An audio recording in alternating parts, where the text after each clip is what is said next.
Welcome back to Worlds Without Warning, the official podcast of Etc. magazine. I'm Jon Negroni, chief editor of Etc. And today's story is one of mine. It's called Texts After 3, and it's a contemporary romance told entirely through text messages, Instagram DMs, the occasional text to the wrong person at the wrong hour. It follows Nina, a coffee shop manager who can't sleep, and Adam, a middle school English teacher who can't either. They start texting after a New Year's party because Mason, Adam's best friend and Nina's boyfriend, fell asleep with one shoe on and the other in the bathroom sink. And that's the last normal thing that happens between them for the rest of the year. I should mention this story is a romance, but it's also about insomnia, loneliness, the guilt of wanting something you haven't earned yet, and what happens when the person who sees you most clearly is the one person you're not supposed to need. No content warnings on this one beyond some emotional turbulence, and once I'm done reading, I will also be giving a note from the author, me. And as always, you can find the written version of this story along with many others over at cetramagazine.com, where you can also tip our authors with one-time donations to say thanks or to buy them a coffee. Plus, you can become a paid member of Etc. Magazine. Paid members get exclusive perks like bonus stories, the ability to comment, and more. Plus, you'd be helping us keep the bills paid. And now, here is Texts After 3. Texts After 3. Written by Jon Negroni. Edited by Natalia Emmons. Read aloud by Jon Negroni. Part 1. January. January 1st, Instagram DM, 3:17 a.m. Adam. Hey, this is Adam. Sorry to message you here. Mason isn't answering his phone, and I just wanted to make sure you guys got back okay. Nina. Oh, hey. Yeah, we're home. He's asleep on the couch with one shoe on. The other shoe is in the bathroom sink. That tracks. LOL. You good? How'd you get home? Uber. And get this, the driver had a 20-minute theory about the moon landing, and I didn't have the energy to not listen. At 3 a.m., you just got in a car with a conspiracy theorist? Hey, I mean, he was very committed. I respected it. Ominous. Sure was. That was a while ago. Why are you still up?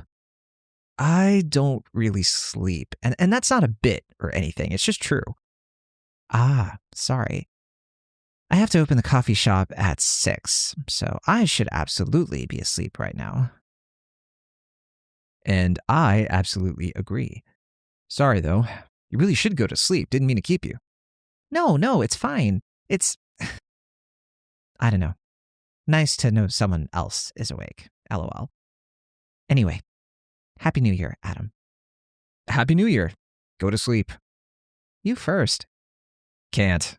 I'm alive, unfortunately. Alive, unfortunately. Yeah. Night. January 16th, 3:22 a.m. Nina. Hey. Alive? Adam. Alive, unfortunately. Same. Cool. January 19th, 3:09 a.m. Nina. One of my regulars told me today that their oat milk tasted emotionally flat. Adam. I'm sorry, what?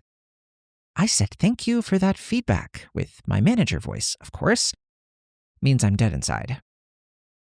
You have a manager voice? Oh, it's pristine. I totally understand, while my entire soul detaches from my body and floats to the ceiling. LOL. Yeah, I get that. I have a teacher voice. It's similar, but with more concern about bathroom passes. January 23rd, 3:31 a.m. Adam.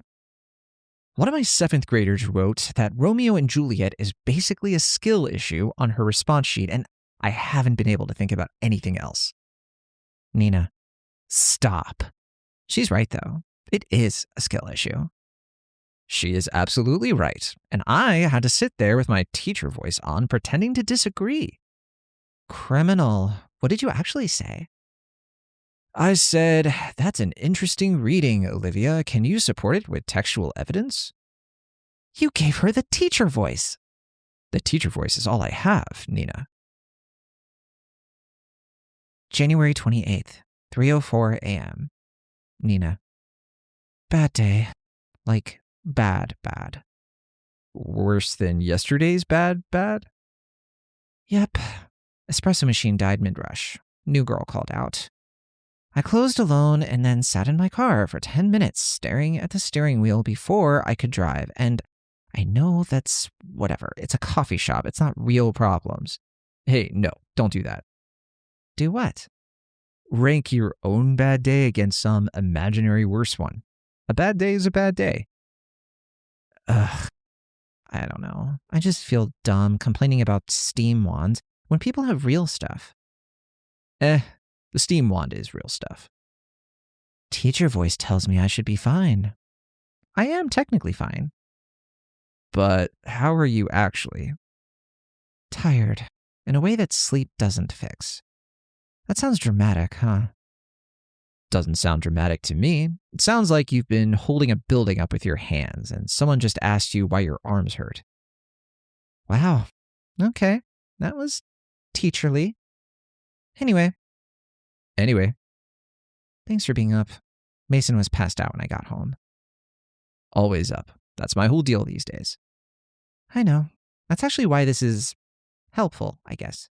Being able to say the thing without having to perform being okay first. You don't ever have to perform being okay. Good night, Adam. Go to sleep, Nina. You first. Can't. I know. Part 2.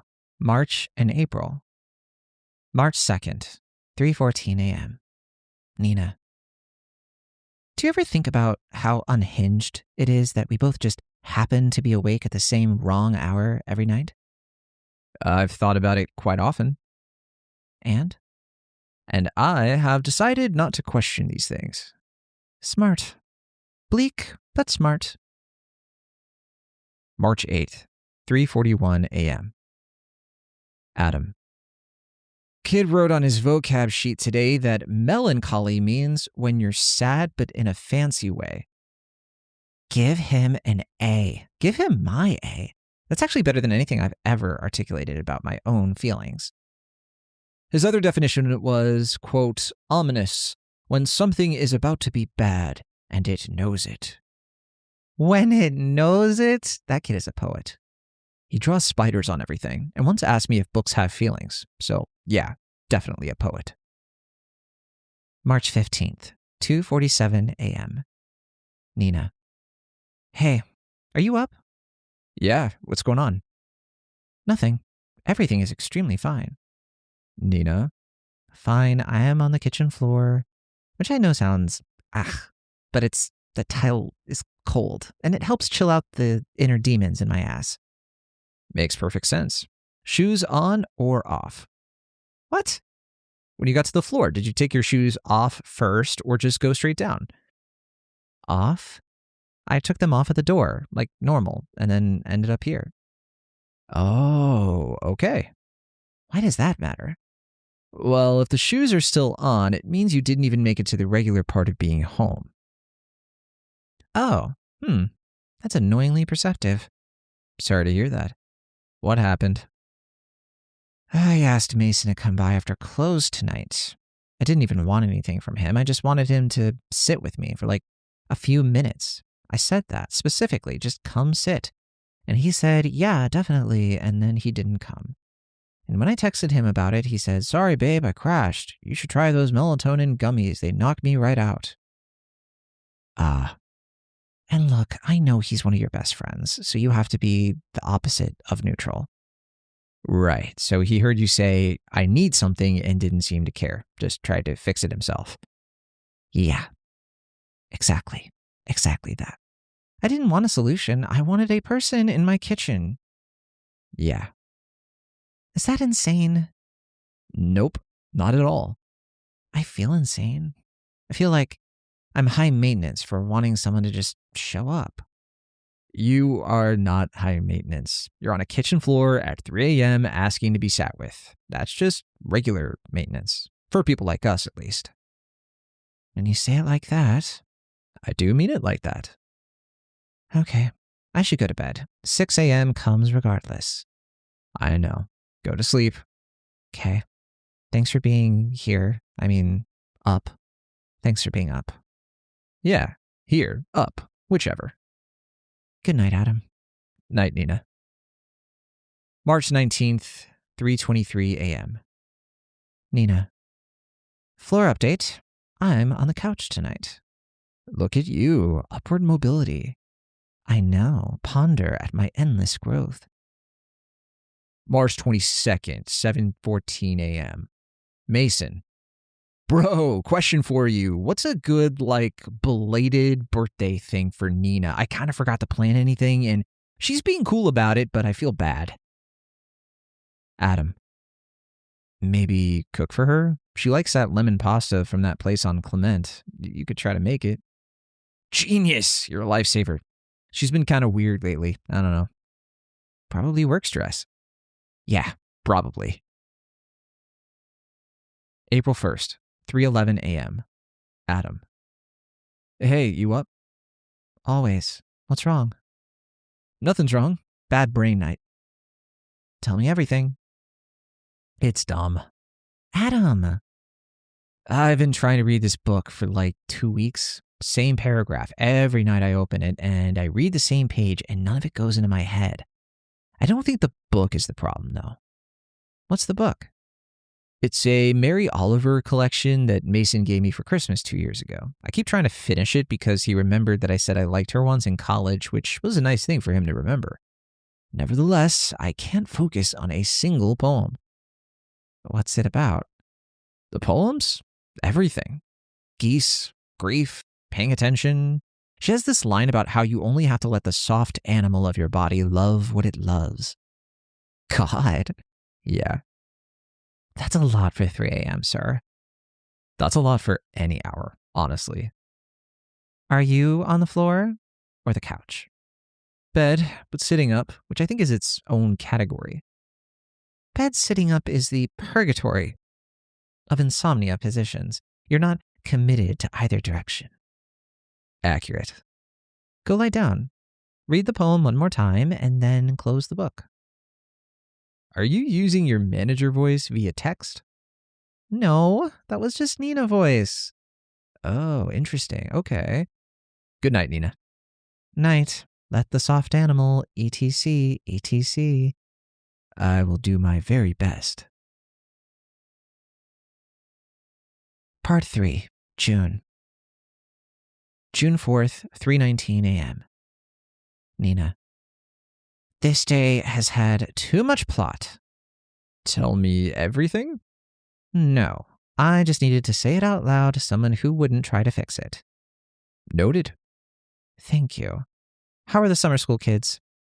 One of them told me that books are, quote, just someone's really long thought, and I had to sit down for about a minute. Oh, that's the best one yet. She's not wrong, at all. She's 13 and already more philosophically attuned than I am. Amazing. I know. June 9th, 3:45 a.m. Can I ask you something weird? Always. What do you think about when you can't sleep? Honestly? No, lie to me. Yes, honestly. I think about all the conversations I had that day, but the versions where I said the risky thing instead of the safe thing. Oh? And then I think about what would happen if I actually said those things all the time. And then I don't sleep because my mind fixates on all the branching realities I just concocted. Wow. I do that too, except mine is more like I replay every moment where I smiled and said, no, totally, it's fine. And I think about what my face was actually doing in that moment. The gap between the fine voice and the actual face. So true. That gap is where my insomnia lives and grows like a fungus. Mine too. June 14th, 11:52 p.m. Nina. Hey, tonight was fun. Yeah. June 14th, 3:03 a.m. Adam. Hey, are you still up? Yeah, can't turn off.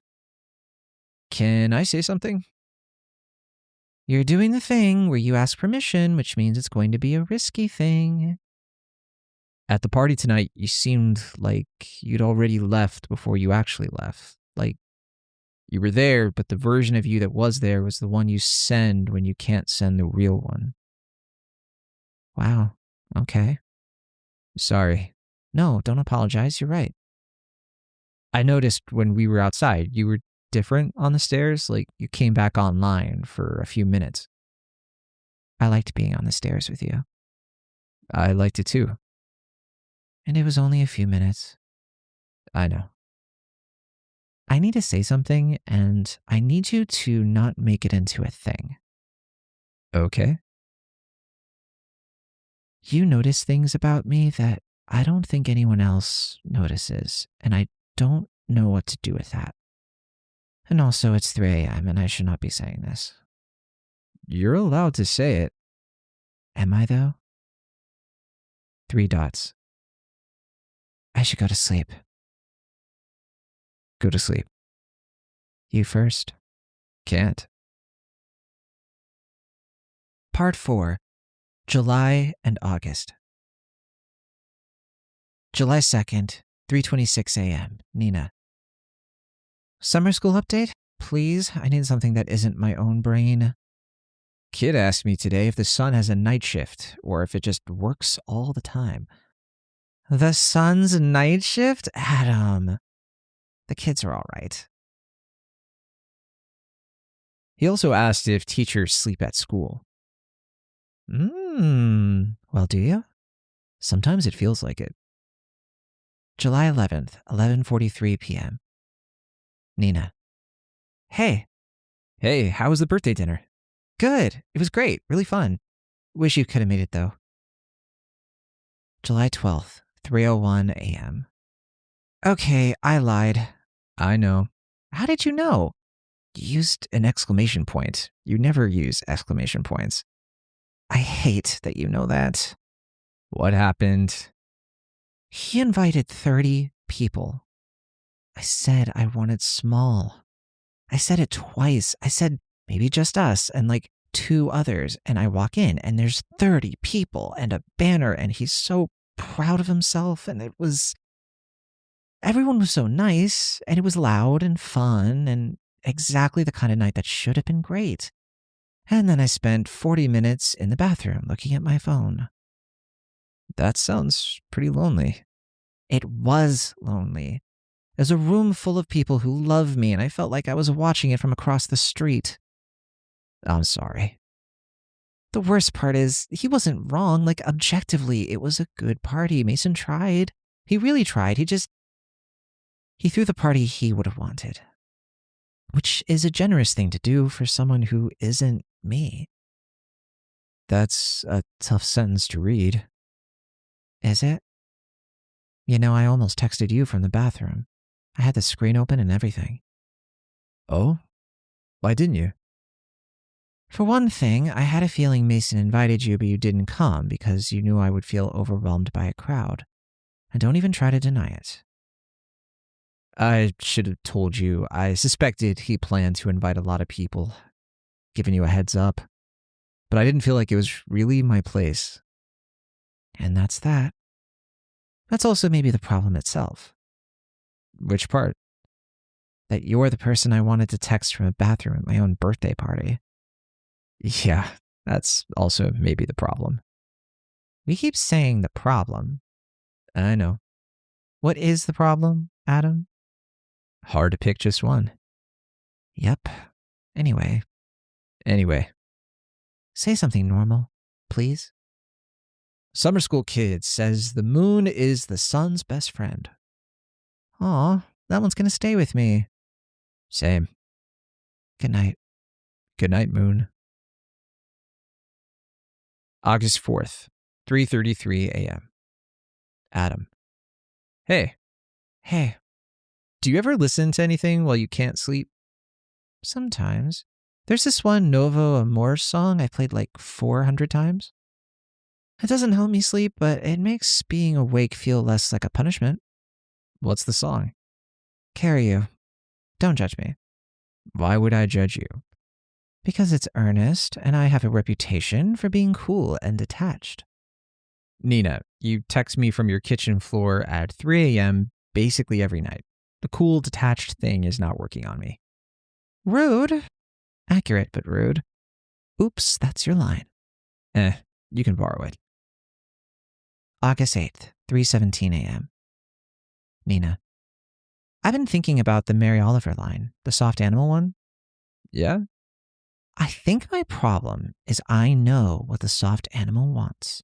I just don't think I'm allowed to let it. Allowed by who? By the version of me that keeps everything running. Sorry, manager voice. She has so many opinions. Maybe manager voice doesn't get a vote on this one.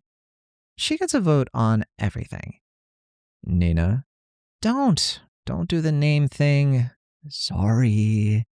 Don't be sorry either. Ugh, just be normal for a second. Sure. A kid asked me last week if birds are afraid of the sky, and I think about it every day. What? Are they? I genuinely don't know. Okay, I guess that helped. Good night. Part 5, October. October 2nd, 3:41 a.m. Adam. Hey. Hey. Weird day. Same. Tell me about yours. No, you go first for once. Okay, sure. Parent-teacher conferences. One mom asked me if I think her son is emotionally gifted because he cried during the poetry unit. Well, is he? Sadly, no. He only cried because he dropped his pencil and it rolled under the radiator. Aw, less gifted than I'm afraid. Or just a different kind of gifted. October 9th, 3:07 a.m. Nina. Hello. Hello there. How are you? Fine. You? Fine. Cool. October 14th, 3:22 a.m. Nina. Okay, I need to tell you something. Ready? Mason made a comment last night at dinner with his friends. Called you my night shift boyfriend. Said it like a joke, which I guess it was because everyone laughed. Oh. And I laughed too, like it was nothing. And then I went home and, you guessed it, sat on the floor. Shoes on or off? On. Nina. I know. On is worse. You said that. What did he mean by it? I don't think he meant anything. I think he noticed I'm up late texting someone and he made it into a joke because that's how he processes things he doesn't want to talk about directly, which I can't really blame him for. Me neither. Adam? Yes? I don't want to be something bad that happens to him. I know. I don't want to be something bad that happens to you. Maybe we should, I don't know, less of this for a while. Okay, if that's what you need. I don't know what I need. That's kind of the whole thing. Okay, less of this. Okay. October 18th, 3:33 a.m. Adam. Hey. Red, 3:34 a.m. October 22nd, 3:15 a.m. Adam. Hope you're sleeping better. Red, 7:02 a.m. October 27th, 3:09 a.m. Nina. Did this get weird? I think it was always a little weird. I miss when this was just insomnia. Same. Liar. Always.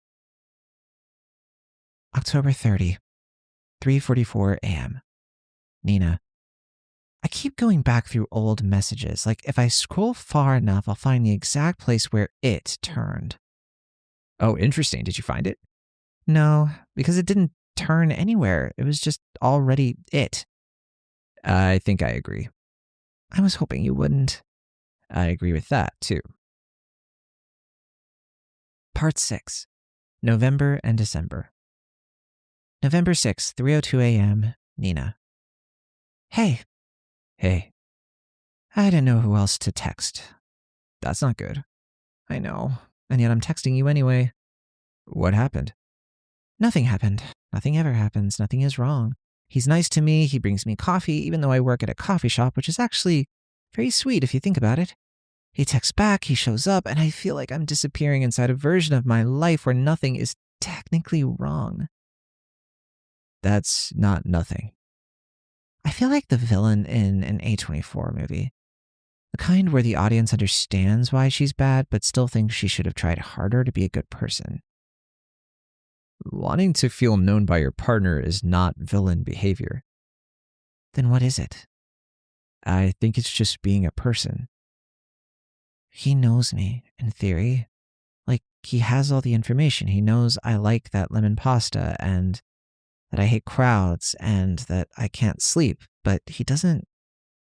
I don't know how to say this. He has the facts, but not the you. He has the lyrics to the songs, but not the sound. Yes, that.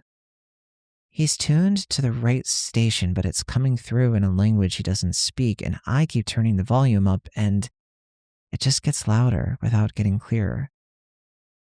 Nina. I know I can hear you loud and clear when you're not saying anything. I'm trying very hard not to say the wrong thing right now. I know. So say something normal? A kid told me today that the word friend looks like it should rhyme with fiend. Ha! God, that kid again. He's consistent. I think something's ending, and I think I'm the one ending it. I don't know how to be the person who ruins something that everyone else thinks is fine. I don't think you're ruining anything. I think you're just the first one to say it out loud. When did you get like this? Like what? Like someone who says the right thing. I've always been like this. You just started listening at 3 a.m. Uh-huh. Okay. Good night, Adam.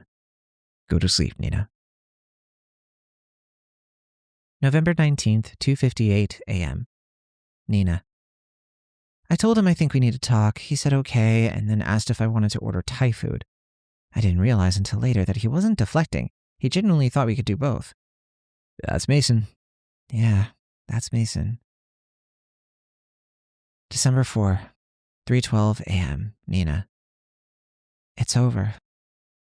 Are you okay? I don't know. We talked for a long time. He cried. I cried. Sorry, Nina. He asked me to explain what was missing, and I tried, and he kept saying, but I would have done that if you asked, and I didn't know how to say that shouldn't require asking. Yeah. He's not a bad person. He's not. He's a good person who loved you in the way he knew how. He's always been a good friend to me, too. That's the thing that makes me feel worst. Because it was a good way to love me, it just wasn't mine. I know. He asked if there was someone else. I said no, and that was true, and also... Yeah. I don't know what to call it. You don't have to call it anything right now. It's like, once someone sees you clearly, it gets harder to keep pretending blurry is enough, and I don't know if that makes me brave or terrible. I think it makes you honest. I don't feel honest. I feel like I detonated a nuclear weapon for no reason. Nina. I keep waiting for you to use your teacher voice. I'm trying very hard not to do that. I know. That's such a you thing, to hold the selfish thought and not let it touch me. I don't know if that's good, or I'm just repressed. Both, probably. Probably. How are you, actually? Confused. Sad for Mason, sad for you, and something else. Fair. Say something normal. That's my line. You can have it back after I'm done. Okay. A customer today asked me what the difference is between a latte and a cappuccino, and when I explained it, he said, so it's just vibes? And honestly, yes. Yes, it is just vibes. All of coffee is just vibes. Thank you for not making this harder than it already feels. Always. Good night, Adam. Go to sleep, Nina. You first. Can't. December 19th, 3:07 a.m. Hey, how are you doing? Some days okay. Some days I come home and the apartment has all this space that used to be his stuff and I just stand in it. That's wonderfully specific. It is. It's not even the missing him exactly. It's missing the way the room made sense when it was full. I understand that completely. I know you do. That's why I'm telling you and not anyone else. For the record, I talked to Mason last week. Oh. He's hurt. He's confused. He's not angry at you. He asked me if I thought he did something wrong, and I said I didn't think it was about anyone being wrong. What did he say? He said, then what's it about? And I didn't know how to answer that, honestly. Yeah, that sounds right. He's going to be okay, eventually. I really want that to be true. It will be. Kid update? School's out, but one of them emailed from her mom's account, to tell me she finished Romeo and Juliet on her own over break, and she thinks Juliet carried the whole thing out like a boss. She's right. Juliet carried the whole thing like a boss bitch. Yeah, she did. Part 7. January again. January 3rd, 8:22 p.m. Adam. Hey. Nina. Hey. What are you doing tonight? Nothing.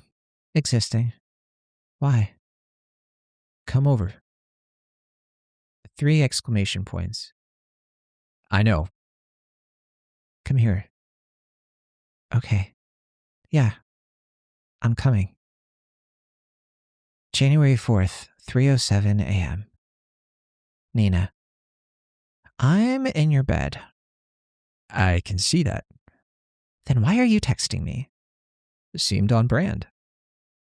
We are unwell, both of us. Extremely. Your sheets are terrible, by the way.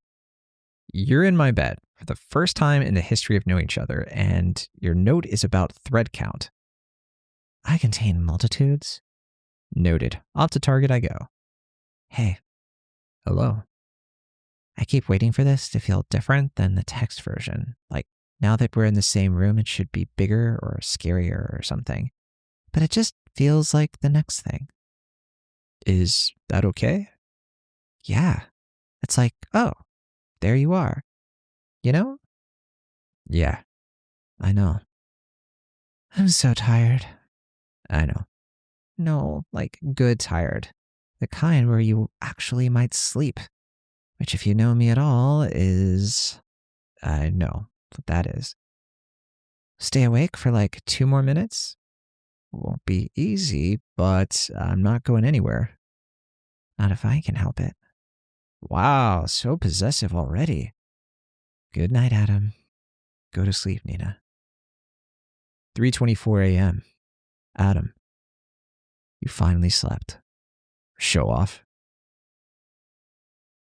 That was Texts After 3. Author's note. So I wrote this story on my phone while walking the streets of Seoul at sunrise. What a pretentious sentence. Our apartment had a fire alarm go off in the middle of the night, and while everyone else went back to bed after it was over, I had a texting conversation with myself that turned into a short story. To be fair, I had actually just finished Abby Jimenez's newest romance novel, The Night We Met. And I felt compelled to write my own version of that story, but as a short story. So for this one, I think the medium really is the message, isn't it? These are conversations that happen every day because they can happen quietly and in the dark without anyone else knowing. I went back and forth a lot on how to format the texting itself, so using my phone to get the inconsistencies of capitalization right, for example, and the timestamps which tell their own story. I hope people pick up on the little things that happen in real life in between the messages, including the moment of confession between Nina and Adam. I'm curious if anyone has theories for where I intended to place it. My goal was to give the story a circular, almost seasonal shape. It begins at the new year, but the ending is warmer by exactly one person in Adam's bed. But the established intimacy has been largely linguistic between these two all along. They have totally different communication styles. Nina's funny and self-deprecating, while Adam is more observational and less self-protective. But together, they develop a shared language that you can track over the months.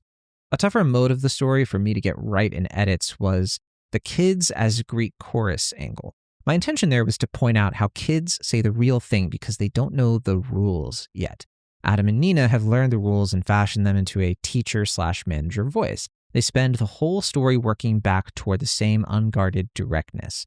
But ultimately, that's because these two are in constant avoidance, not just of the friendship boundaries they keep crossing, but how it relates to their performed selves in everyday life. Mason, crucially, has no such gap. It's not that he's more honest, it's more like he doesn't notice the distance. He hears that Nina needs something and hands back what he thinks is a solution. I made a huge effort to paint Mason as kind of just a normal, nice person who makes mistakes. He's absolutely no villain. He's attentive, but as Nina points out, he's tuned to the right station in the wrong language. His failure is one of imagination, not love. At its core, this is a story about the difference between being known about and being known, between someone who has your facts and someone who has your frequency. It's also about the cost of the performed self, because 3 a.m. is the hour when performances tend to fail. You run out of steam. You can't maintain the composed version of yourself when you're at your weakest. You end up on the floor texting the one other person you know is awake until they become the person you want to turn to at any hour. You can find the written version of Texts After 3 over at ceteramagazine.com, where you can also subscribe for free to receive new stories every Thursday in your inbox. Also, we're always looking for submissions from new contributors, so if you're a writer interested in submitting to Cetera, definitely check out our submission guidelines at ceteramagazine.com. And thanks so much for listening to Worlds Without Warning. Until next time, I hope you have someone who's awake when you are. And if you don't, well, take care of yourselves anyway.